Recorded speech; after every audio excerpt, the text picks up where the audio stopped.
Assalamualaikum warahmatullahi wabarakatuh. Perkenalkan, nama saya Rina Nurmasari dari SMA Negeri 1 Andong, Boyolali. Di sini saya akan menyampaikan aksi nyata modul 1.1 Filosofi Pendidikan Ki Hajar Dewantara. Adapun yang melatar belakangi diantaranya yaitu Ki Hajar Dewantara menjelaskan bahwa tujuan pendidikan yaitu menuntut segala kodrat yang ada pada anak-anak, agar mereka dapat mencapai keselamatan dan kebahagiaan yang setinggi-tingginya, baik sebagai manusia maupun sebagai anggota masyarakat. Mendidik dan mengajar adalah proses memanusiakan manusia, sehingga harus memerdekakan manusia dan segala aspek kehidupan baik secara fisik, mental, jasmani, dan rohani. Pendidikan anak berhubungan dengan kodrat alam dan kodrat zaman. Kodrat alam berkaitan dengan sifat dan bentuk lingkungan di mana anak berada. Kodrat zaman bisa diartikan bahwa kita sebagai guru harus membekali keterampilan kepada siswa sesuai zamannya, agar mereka bisa hidup, berkarya, dan menyesuaikan diri. Filosofi pemikiran Ki Hajar Dewantara dalam pengembangan budi pekerti, olah cipta, olah karya, olah karsa, dan olahraga yang terpadu menjadi satu kesatuan.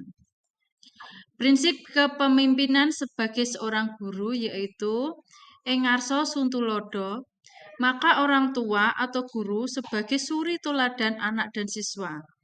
Ing Madya Bangun Karso, yang di tengah memberikan semangat ataupun ide-ide yang mendukung. Tutwuri Handayani, yang di belakang memberikan motivasi.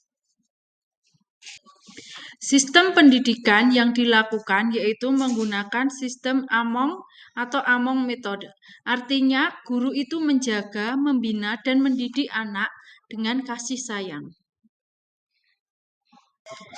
Tripusat pendidikan yaitu yang mewarnai peserta didik adalah keluarga, sekolah, dan masyarakat.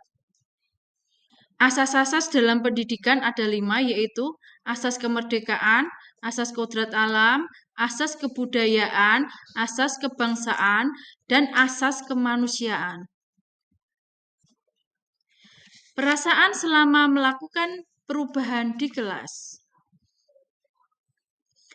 Perasaan yang saya rasakan selama melakukan perubahan di kelas yaitu sangat senang dan bahagia karena murid juga merasakan hal yang sama tersebut yaitu bahagia dan senang setelah mereka mendapatkan layanan bimbingan kelompok dengan teknik bermain peran. Hal tersebut berarti saya merasa berhasil dalam membuat perubahan yang lebih baik dalam memberikan layanan bimbingan kelompok. Dengan layanan bimbingan kelompok ini, murid atau peserta didik menjadi lebih jujur terhadap diri sendiri maupun terhadap orang lain, lebih terbuka, serta yakin pada kemampuan diri dan percaya kepada orang lain. Ide atau gagasan yang timbul sepanjang proses perubahan.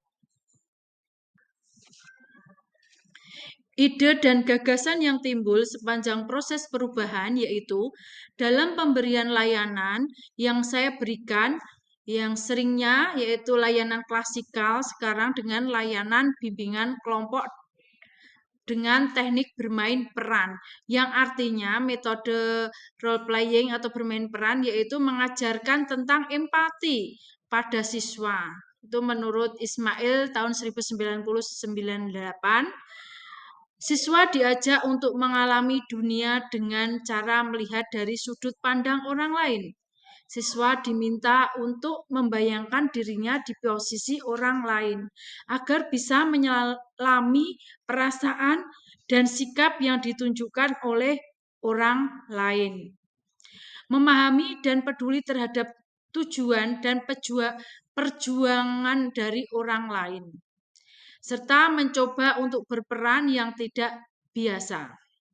Dalam artian memainkan peran orang lain yang mungkin dapat berbeda dengan karakteristik yang ada dalam dirinya.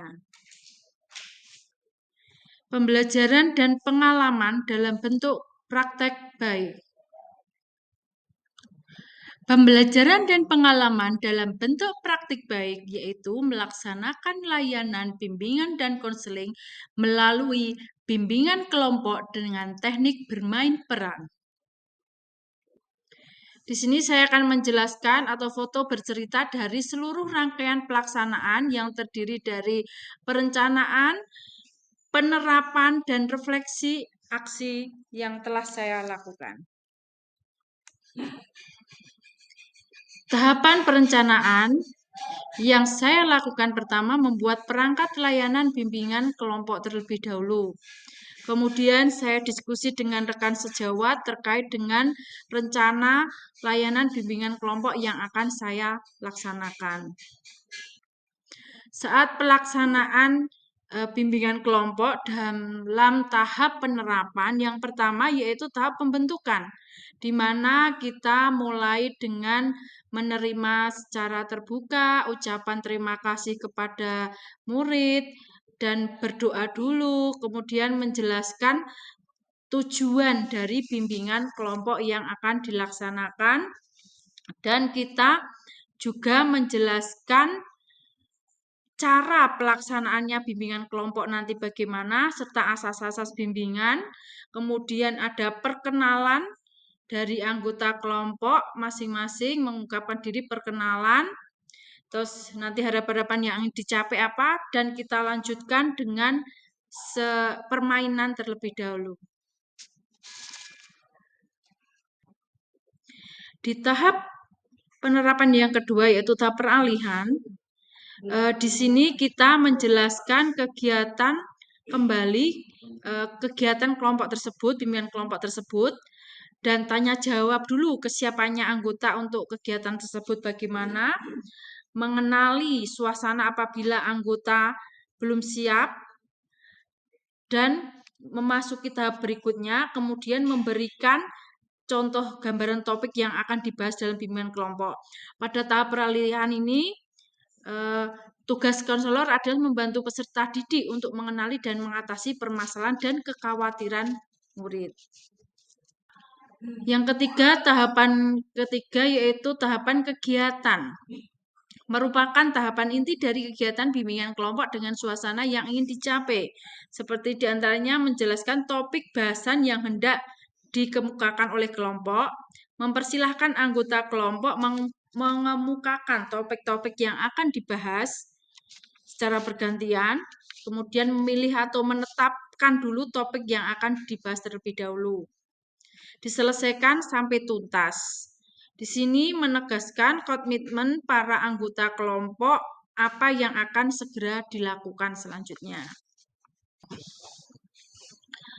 Tahapan yang keempat, tahap pengakhiran, merupakan tahap penutup dari serangkaian kegiatan bimbingan kelompok dengan tujuan telah tuntasnya topik yang dibahas oleh kelompok, di mana di situ menjelaskan bahwa kegiatan bimbingan diakhiri, kelompok mengemukakan kesan dan menilai kemajuan yang dicapai masing-masing, dan melakukan pembahasan kegiatan selanjutnya. Selanjutnya tahap refleksi, di mana peserta menyampaikan pesan terhadap tanggapan anggota kelompok. Setelah itu merefleksi dari hasil kegiatan yang telah dilaksanakan selama bimbingan kelompok tersebut dan saling mengucapkan terima kasih. Setelah itu diakhiri dengan berdoa bersama dan selesailah kegiatan bimbingan kelompok pada hari itu. Assalamualaikum warahmatullahi wabarakatuh. Saya Witri dari kelas 10-6.